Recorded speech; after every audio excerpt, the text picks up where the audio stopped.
Hi, hi everyone. Today I am going to discuss about how can sort the values, numerical values, using the JavaScript, where point equal to 40, 100, 1, 5, 25, 10, document dot get element by ID, demo, inner dot HTML points dot sort function a comma b, return a minus b.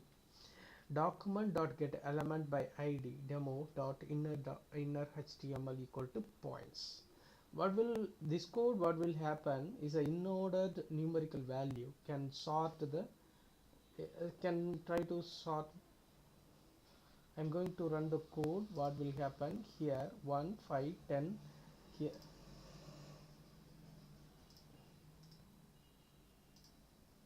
here in order element, here ordered element. Thanks for watching. Please subscribe my channel.